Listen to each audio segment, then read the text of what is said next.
I want to begin with a few numbers that should immediately raise concern for anyone who understands how global power really operates. Over a dozen commercial vessels detained in coordinated actions. Dozens of Russian naval assets deployed simultaneously across multiple regions. And billions of dollars worth of foreign-linked maritime assets now effectively immobilized under Russian control.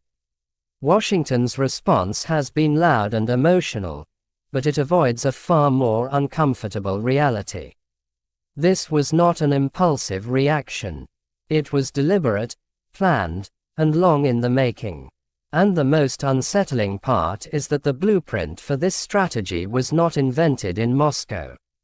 It was learned by watching us. What unfolded in waters adjacent to Russia was not chaos.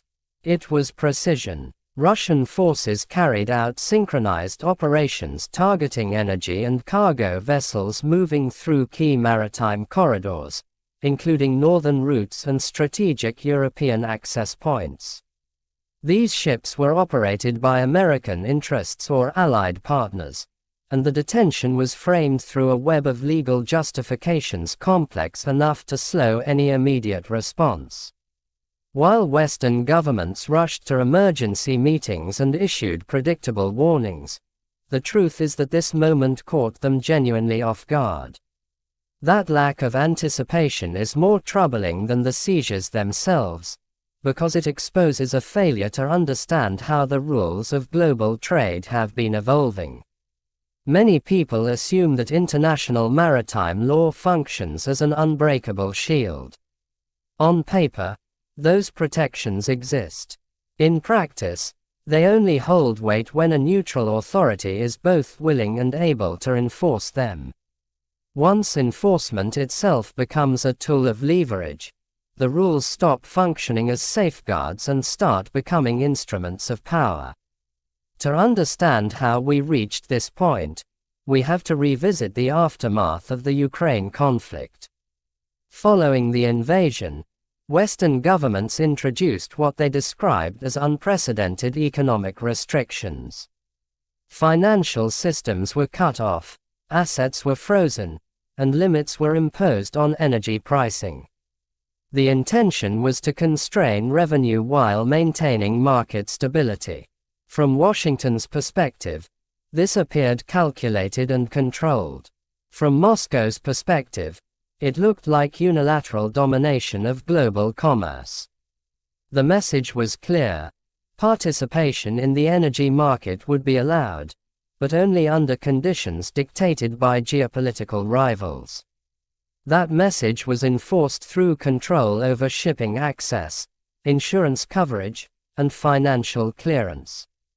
For a considerable period, Russia absorbed the impact while quietly adapting. Energy exports were redirected. Northern maritime routes were expanded despite skepticism from analysts. Alternative financial networks were developed to reduce dependence on Western institutions. These were not short-term adjustments. They were preparations for operating outside a system that no longer felt neutral. The situation escalated when enforcement moved from policy to physical intervention. Allied forces began boarding vessels suspected of violating pricing restrictions, even in contested or international waters. Officially, this was framed as regulatory oversight. In reality, economic policy had crossed into physical coercion. Russian authorities observed carefully, documenting each incident and the legal logic used to justify it.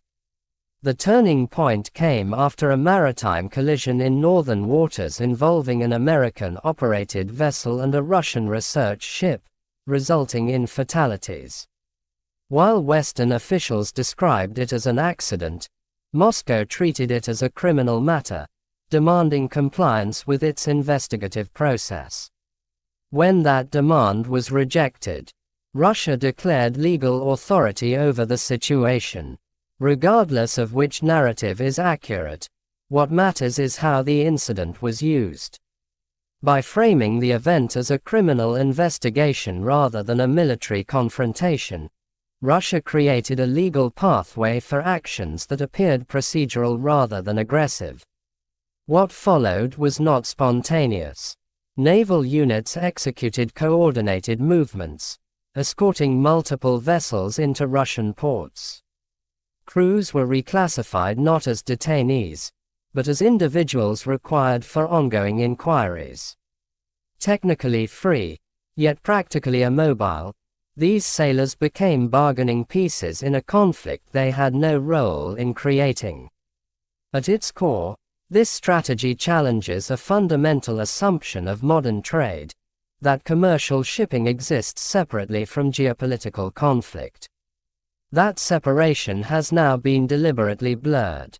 The justification mirrors earlier actions taken by Western powers. If economic rules can be enforced through force under certain legal interpretations, then similar logic can be applied elsewhere. This is strategic mirroring, and it forces policymakers to confront a difficult question.